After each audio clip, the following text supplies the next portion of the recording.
warahmatullahi wabarakatuh.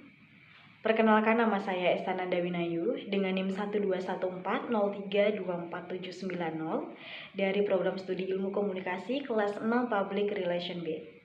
Yang terhormat Bapak Dr. Musfialdi SSMSI sebagai dosen pengampu pada mata kuliah Riset Public Relation.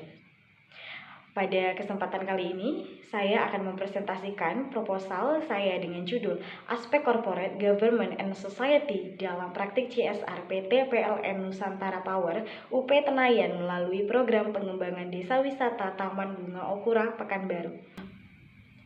Latar belakang pada penelitian saya yaitu corporate social responsibility penting diterapkan oleh perusahaan untuk menyeimbangkan antara profit dengan tanggung jawab sosial dan lingkungan.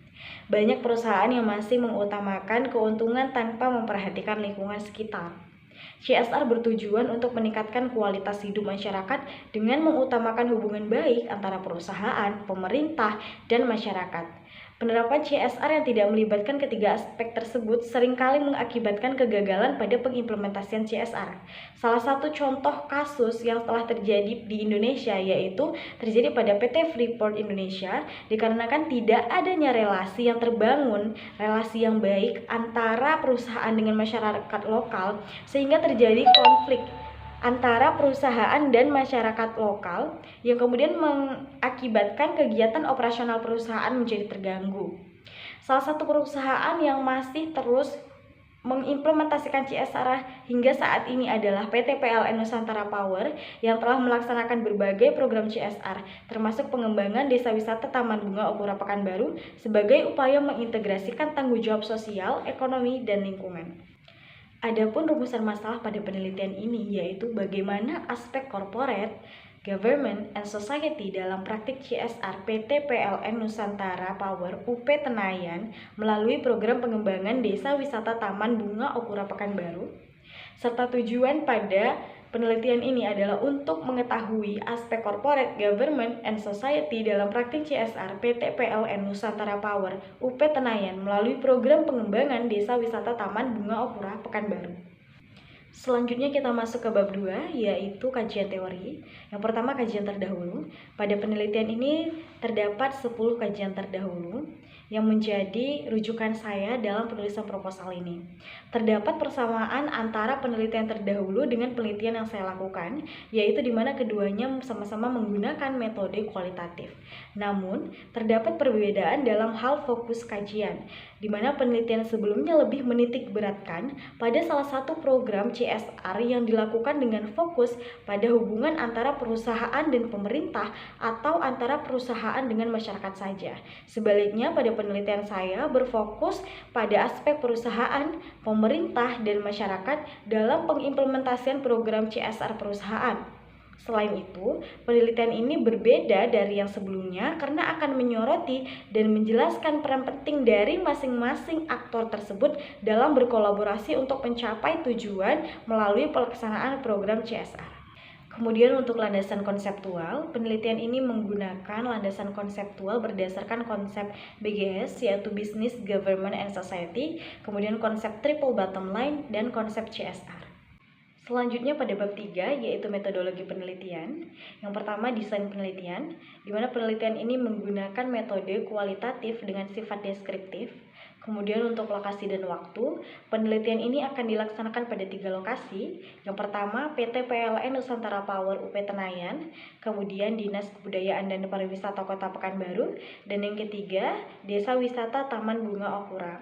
Penelitian ini dimulai pada bulan Mei 2024 hingga Oktober 2024. Kemudian untuk sumber data penelitian, ada sumber data primer dan juga sekunder, di mana sumber data primer diperoleh dari hasil wawancara, kemudian untuk data sekunder diperoleh dari buku, jurnal, serta situs internet yang relevan dengan penelitian ini.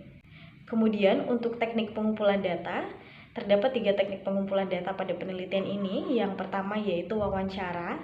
Wawancara dilakukan secara mendalam untuk mendapatkan informasi yang lebih akurat dan detail, dan wawancara akan dilaksanakan secara langsung dan bertemu tatap muka dengan narasumber. Kemudian teknik observasi. Teknik observasi di sini peneliti menggunakan teknik observasi non-partisipan, yaitu peneliti hanya menjadi pengamat yang tidak terlibat secara langsung dalam situasi yang diamati. Hal ini kemudian membantu peneliti dalam pengumpulan data yang akurat karena peneliti mencatat apa yang dilihat tanpa campur tangan secara langsung. Kemudian yang terakhir, teknik pengumpulan data dokumentasi, di mana pada teknik pengumpulan data dokumentasi ini berasal dari berbagai pencarian data-data yang ada, data-data yang kami temukan, data-data yang ditemukan nantinya di lapangan. Selanjutnya untuk validitas data, di sini saya menggunakan triangulasi data, di mana dengan menggabungkan berbagai sumber data seperti wawancara, dokumentasi, serta observasi, saya dapat memastikan bahwa sumber untuk hasil penelitian saya tidak hanya berasal dari satu data saja. Hal ini kemudian yang meningkatkan validitas data penelitian saya. Untuk selanjutnya yaitu analisis data.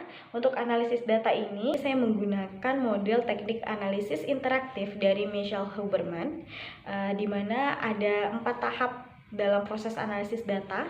Yang pertama yaitu pengumpulan data, kemudian reduksi data, penyajian data, dan pengambilan keputusan. Dalam proses pengumpulan data, saya mengumpulkan data secara relevan melalui teknik wawancara, dokumentasi, dan juga observasi. Kemudian pada proses reduksi data, saya akan merangkum informasi kunci dan menghilangkan data-data yang kurang relevan.